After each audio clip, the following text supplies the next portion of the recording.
Ya memang sih secara komunikasi politik ini bagus. Karena ketika kepala daerah yang lain pakai baju adat, Ganjar beda sendiri. Bagus memang, jadi pusat perhatian, jadi pusat pemberitaan. Tapi pertanyaannya, benar nggak yang dia lakukan? Benar nggak dengan menggunakan APD untuk upacara kemerdekaan? Salah gitu.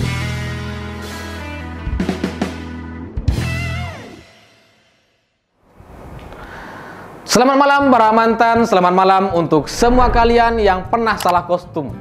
Pernah nggak kalian diundang makan oleh mantan atau gebetan atau pacar dengan teman-teman yang lain? Lalu kemudian ketika sampai di lokasi, kita menyadari bahwa kita ini salah kostum. Ketika mantan kita pakai kaos, celana pendek gitu ya. Teman-teman yang lain juga sesantai itu gitu ya. Sementara kita datang pakai batik lengan panjang, celana bahan dan sepatu pantopel. Jadi pusat perhatian dan gak enak jadinya, seperti om-om di tengah kalangan anak-anak milenial gitu. Seperti punya tanggung jawab untuk traktir, untuk bayarin gitu ya. Nah, kejadian semacam ini itu sama seperti yang terjadi di Jawa Tengah kemarin ketika upacara kemerdekaan bersama Ganjar Pranowo. Ganjar pakai APD full hazmat ketika pimpin upacara kemerdekaan. Bagi saya itu gak masuk akal dan salah kostum. Karena kepala daerah yang lain itu pakai baju adat, presiden pakai baju adat, ketua MPR, ketua DPR pakai baju adat semua gitu. Nah, Ganjar baju adat mana ini gitu. Baju adat Wuhan kayaknya ini ya gitu. Wuhan Jayo gitu. Bagi saya APD ini harusnya hanya digunakan oleh dokter-dokter tertentu di ruangan tertentu untuk menangani pasien COVID. Jadi kalau dokter yang tidak menangani pasien COVID atau hanya perawat, tenaga kesehatan, bidan dan seterusnya gitu ya, yang tidak ada menangani pasien COVID, ya mestinya nggak usah pakai APD gitu. Nah ini gubernur bukan tenaga kesehatan dan tidak dalam rangka menghadapi pasien COVID, hanya dalam rangka upacara kemerdekaan di bawah matahari dan di ruangan terbuka. Ngapain pakai APD gitu? Ngapain gitu? Kalau tujuannya untuk menyampaikan pesan bahwa ini pengingat corona belum selesai di Indonesia, kita belum selesai dari pandemi, bagi saya kebalik jadinya gitu. Justru karena belum selesai itulah mestinya APD ini masih dibutuhkan sama dokter-dokter yang menangani pasien gitu. Kalau coronanya udah selesai 2022 misalkan sudah nggak ada atau ada hanya 1-2 orang gitu ya, itu kan stoknya banyak, terus kemudian tapi kebutuhan APD-nya sedikit. Ya silahkan Anda pakai APD untuk perayaan hari apa tuh, hari jadi, hari Kartini atau hari apa, silahkan gitu. Tapi kan karena belum selesai seperti ini, mestinya kan APD ini hanya digunakan untuk dokter yang membutuhkan. Nah, Anda bukan dokter dan bukan dalam rangka menangani pasien COVID, ngapain pakai APD sih? Ngapain gitu? Ini kan pemborosan, salah penggunaan, salah tempat gitu. Salah tempat. Kita tuh jadi teringat dengan kasus kelangkaan APD ketika awal-awal pandemi. Dokter mengkritik, ID mengkritik, masyarakat, pemerintah dihujat karena nggak siap menyiapkan APD. Lalu masyarakat merespon, gotong royong, nyumbang APD ke rumah sakit dan ke dokter-dokter yang membutuhkan. Saya juga pernah menyumbangkan itu gitu. Itu bayangkan nggak perasaan mereka hari ini ketika melihat APD digunakan untuk upacara kemerdekaan dan itu bukan tempatnya gitu, bukan kegunaannya. Rasanya tuh kan apa ya, kecewa kita gitu. Kita itu dulu nyumbang APD ini untuk dokter-dokter loh, untuk menangani pasien COVID loh. Sekarang malah digunakan untuk upacara kemerdekaan. Apa ini gitu? Itu kan sama seperti anggota DPR yang mau menyumbangkan donasinya ke Wisma Atlet, tapi sebelum berangkat mereka foto-foto dulu di Gedung Senayan gitu. Itu salah, dihujat banyak orang waktu itu gitu. Itu juga sama seperti warga biasa yang bukan tenaga kesehatan datang ke mall belanja banyak barang, tapi dia pakai full hazmat APD semacam itu. Itu kan mengganggu psikologi masyarakat sekitar gitu, mengganggu dan merasa terintimidasi kita itu gitu. Karena masyarakat sekitar kan cuma pakai masker gitu ya. Sementara tiba-tiba datang orang pakai APD full. Ini kan menunjukkan apa? Menunjukkan seolah masker yang kita gunakan itu belum cukup untuk memproteksi diri kita gitu. Rasanya kan kita, ikut takut. Nah, Ganjar dengan upacara semacam kemarin itu tujuannya untuk apa? Nakut-nakutin atau gimana gitu? Apakah di tengah upacara yang terbuka, yang di bawah terik matahari, yang jaga jaraknya maksimal lebih dari 2 meter gitu, nggak ada kerumunan sama sekali gitu, di atas panggung sendiri, mestinya kan nggak perlu pengamanan full proteksi semacam itu gitu, nggak perlu. Ini malah pakai APD dengan tujuan untuk merayakan corona. Gitu. Gak nyambung. Upacara kemerdekaan semestinya kan menyampaikan pesan-pesan optimisme, pesan-pesan bahwa kita sudah merdeka gitu. Nah ini malah pakai APD. Itu kan sama seperti upacara kemerdekaan, pimpinan upacaranya pakai baju Belanda gitu. Gak nyambung gitu. Karena corona ini kan masalah negara ini, masalah banyak negara gitu. Itu sama seperti penjajahan dan dengan segala permasalahannya gitu. Tapi malah dipakai pimpinan upacara. Salah gitu. Kalau kemudian Ganjar mengatakan bahwa dia pertama kalinya memakai APD semacam itu dan merasa panas, merasa pengap, ya nggak penting sih bagi saya gitu. Mau Anda 10 kali pakai itu, 100 kali pakai itu, terserah gitu. Kalau Anda alasannya untuk merasakan semangat, spirit, optimisme dalam rangka menangani pasien gitu ya, untuk merasa tertular dari tenaga kesehatan yang semangat dan penuh spirit gitu, tapi kan caranya salah gitu ya. Kalau Anda mau pakai APD semacam itu, full hazmat semacam itu, silahkan gunakan di tempat yang sesuai. Silahkan kunjungi pasien-pasien corona, silahkan hibur mereka, silahkan berkomunikasi dengan mereka gitu. Tapi kalau upacara kemerdekaan di lapangan terbuka semacam itu, pakai APD full, apa gunanya gitu? Salah tempat. Di upacara kemerdekaan, kalau saya jadi gubernur begitu ya, saya akan sampaikan pesan dengan lepas masker. Karena ya aman di sana gitu. Jaraknya lebih dari 2 meter, di bawah terik matahari dan virus bisa mudah mati gitu. Nggak ada kerumunan kanan kiri, nggak ada orang. Mestinya lepas masker lah gitu. Ini malah pakai full hazmat. Orang ketakutan tapi di tempat yang aman kan jadinya seperti ini gitu ya. Nggak nyambung gitu.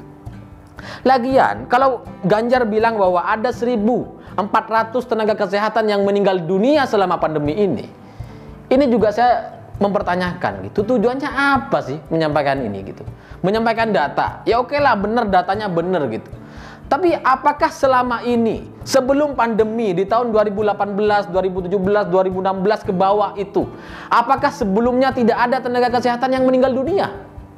Apakah tenaga kesehatan ini semuanya sehat-sehat dan nggak bisa mati? Kan enggak gitu.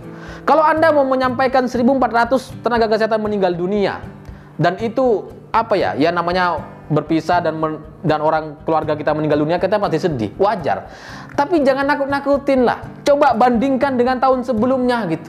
Tahun sebelumnya berapa yang meninggal dunia dari tenaga kesehatan ini gitu. Dokter-dokter sebagai tempat pusat kita bercerita soal kesehatan, konsultasi soal kesehatan. Sebenarnya kan nggak semua dokter itu sehat gitu. Banyak juga kok dokter yang selama berpuluh tahun, belasan tahun mengalami penyakit komorbid gitu ya, penyakit keras, banyak gitu. Dan kalau pada akhirnya mereka meninggal dunia, ya memang itulah fitrah manusia gitu. Dokter kan bukan malaikat gitu. Jadi boleh saja menyampaikan data, tapi jangan nakut-nakutin kayak gini lah gitu. Apa sih tujuannya untuk menyampaikan 1.400 orang meninggal dunia dari tenaga kesehatan, apa gitu? Apa gunanya gitu? Itu kan sama seperti orang yang setiap hari update angka kematian, lalu bilang bahwa sudah 300.000 orang meninggal dunia selama setahun setengah ini.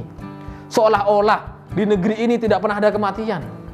Kan itu pesannya gitu. Padahal kalau kita membuka mata, 2018 dalam setahun saja 1.500.000 orang meninggal dunia. Dan itu terus naik setiap tahunnya. Ini Anda hanya menghitung 300.000 orang. Padahal faktanya 1.500.000 orang meninggal dunia dalam setahun, dan itu sudah menjadi normal, biasa gitu, menjadi fitrah takdir negeri ini gitu. Ini ngapain sih pemimpin daerah nakut-nakutin, ini tujuannya untuk apa gitu. Dan selain itu, APD ini kan mahal gitu ya. Setahu kita dulu gitu, ketika kita masuk rumah sakit, ada biaya APD yang dibebankan kepada pasien dan bayarnya tuh 500.000. Saya nggak tahu lah itu 500.000 untuk satu dokter atau dua dokter. Intinya ada biaya APD. Nah pertanyaannya, Ganjar ini pakai APD ini dari mana gitu? Apakah dia beli sendiri gitu ya? Apakah dikasih sama rumah sakit atau beli di rumah sakit atau seperti apa? Pertanyaan saya, apakah kita rakyat biasa boleh beli APD di rumah sakit lalu bebas mau digunakan untuk apa saja? Misalnya nggak ada hubungannya sama pasien COVID gitu. Kita mau beli APD untuk jualan bakso atau kita mau beli APD untuk main bola, boleh nggak gitu? Boleh nggak ada nggak aturan semacam ini gitu? Kan mestinya nggak boleh gitu, karena bukan tempatnya, bukan kegunaannya. Itu jadi sama seperti orang biasa pakai baju militer gitu. Salah gitu. Kalau baju adat itu boleh dibeli oleh banyak orang, silahkan, karena itu bisa diproduksi dan ya bolehlah dipakai untuk banyak orang kan, dan itu tidak ada kondisi darurat di sana. Tapi kalau corona, APD ini kan hanya untuk khusus dokter tertentu yang menangani pasien dan itu masih dibutuhkan sekarang ini gitu. Tapi malah digunakan oleh Gubernur Jawa Tengah untuk upacara kemerdekaan. Gak nyambung sama sekali gitu. Ya memang sih secara komunikasi politik ini bagus. Karena ketika kepala daerah yang lain pakai baju adat, Ganjar beda sendiri. Bagus memang, jadi pusat perhatian, jadi pusat pemberitaan. Tapi pertanyaannya, bener nggak yang dia lakukan? Bener nggak dengan menggunakan APD untuk upacara kemerdekaan? Salah gitu. Kalau mau adu viral, mau adu cari perhatian, ya silakan. Itu kan sama seperti orang datang ke masjid pakai celana pendek gitu. Salah, tapi menarik perhatian. Sebagai kepala daerah, mestinya harusnya memberikan contoh yang benar gitu. Contohlah Presiden Jokowi pakai baju adat Baduy, menarik perhatian gitu. Tapi benar caranya untuk menunjukkan kesederhanaan, untuk menunjukkan optimisme seperti masyarakat Baduy yang bebas dari corona, yang bebas dari ketakutan dan propaganda media. Itu yang ingin disampaikan oleh Pak Jokowi gitu. Mestinya kan Ganjar, ya memang beda sih antara presiden dan gubernur, ya beda kelas gitu. Tapi kan sebagai orang yang katanya mau maju, mau dimajukan di Pilpres 2024, mestinya kan menyamai level Presiden Jokowi gitu, atau minimal menghampirilah levelnya gitu. Nah ini bertolak belakang sama sekali. Yang disampaikan malah ketakutan, pesimisme, dan merayakan corona gitu. Mestinya kan yang dirayakan itu semangatnya, semangat sembuh, bukan sakitnya gitu, bukan dengan APD semacam ini gitu. Ya saya ini mengkritik sebagai apa ya, masukanlah kepada Ganjar dan timnya. Bukan saya nggak mendukung, tapi ini masih ada waktu untuk memperbaiki. Kalau semacam ini terus dilakukan, kalau sikapnya kayak gini terus, itu jelas tidak membela masyarakat yang sedang kesusahan gitu. Seolah-olah di negeri ini cuma ada corona, seolah-olah masalah kita cuma kesehatan dan APD. Padahal masalah kita ada di ekonomi masyarakat yang sedang terpuruk sekarang ini gitu. Nggak salah Anda mau simpati, mau empati terhadap tenaga kesehatan yang bersemangat sebagai garda terdepan, yang semangat menangani pasien, yang menganggap mereka sebagai pahlawan, silahkan, nggak apa-apa. Tapi kan juga sebagai kepala daerah harusnya juga melihat dari banyak sudut pandang gitu, bahwa yang lebih membutuhkan, bahwa 3 juta orang yang menurut Anda itu sedang menderita, pernah menderita, sebenarnya 3 juta orang itu kan sudah sembuh gitu, dan sudah sembuh. Dan orang-orang sekarang ini permasalahannya kan lebih banyak kepada ekonomi dibanding kesehatannya gitu. Jadi sebagai kepala daerah, Ganjar mestinya yang menyontohkan bahwa permasalahan kita bukan cuma corona dan bukan cuma soal APD.